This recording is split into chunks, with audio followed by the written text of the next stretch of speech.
Tuhan bersamamu.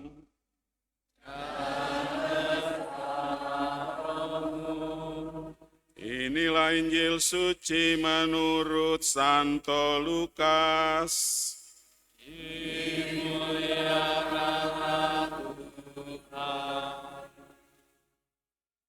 Sekali peristiwa Yesus membawa Petrus, Yohanes, dan Yakobus naik ke atas gunung untuk berdoa.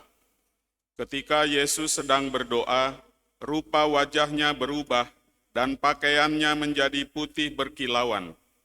Lalu tampaklah dua orang berbicara dengan dia, yaitu Musa dan Elia. Keduanya menampakkan diri dalam kemuliaan dan berbicara tentang tujuan kepergian Yesus yang akan digenapinya di Yerusalem. Sementara itu Petrus dan teman-temannya telah tertidur, dan ketika terbangun, mereka melihat Yesus dalam kemuliaannya, juga kedua orang yang berdiri di dekat Yesus itu.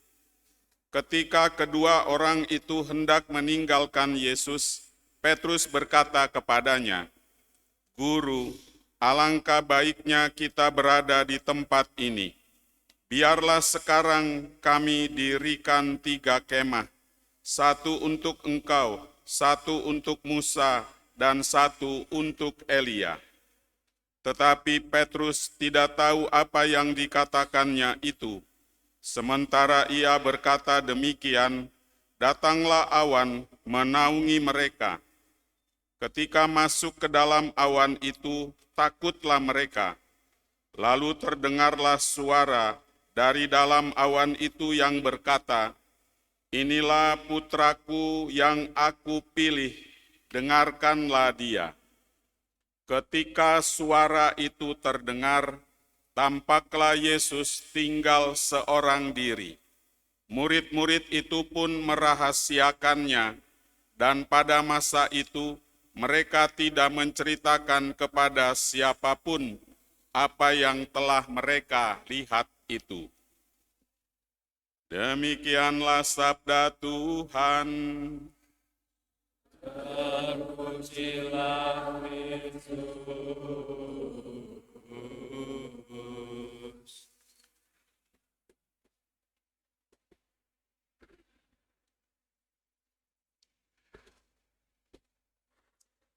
Bapak, Ibu, Saudara-saudari, tiba-tiba atap gereja kita di atas ini jebol.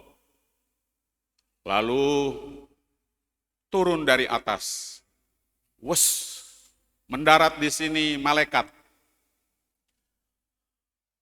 Malaikat betul. Dia begitu tapi nggak nyentuh tanah, agak ngambang-ngambang, gitulah. Sayapnya panjang. Pokoknya keren. Lalu dia bilang begini, "Saudara-saudari yang terkasih,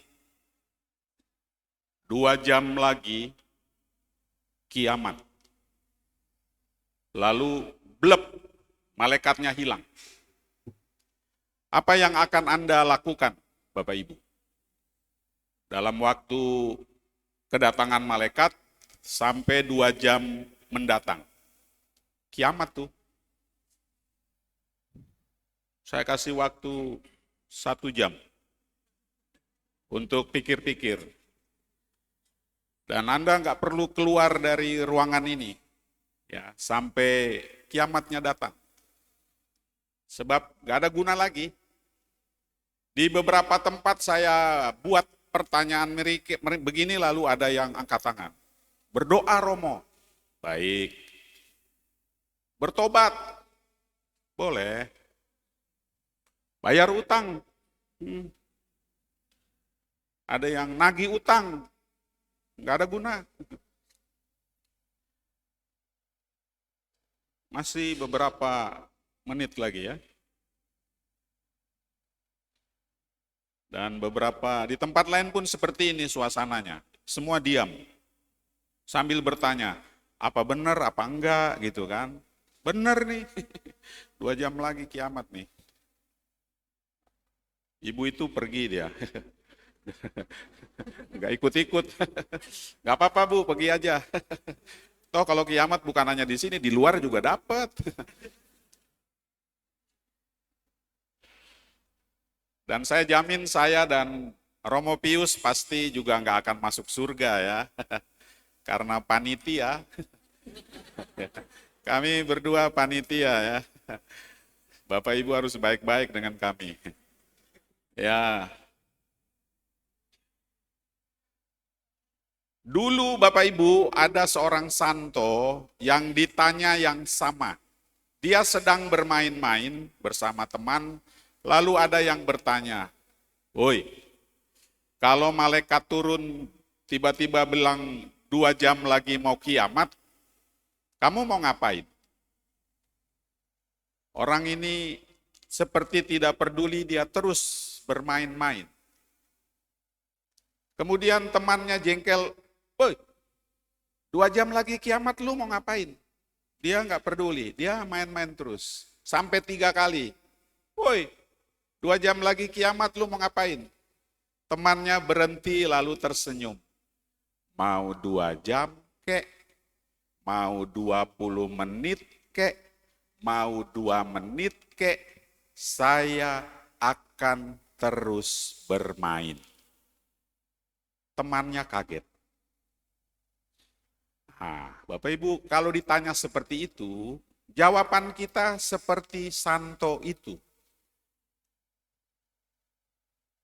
Cuek. Kenapa? Cuek dalam arti positif. Kenapa? Karena santo kita ini ketika bermain, dia bermain sebagai seorang beriman. Begitu. Maka orang yang hidup di dalam iman tidak pernah khawatir tentang apapun termasuk kiamat.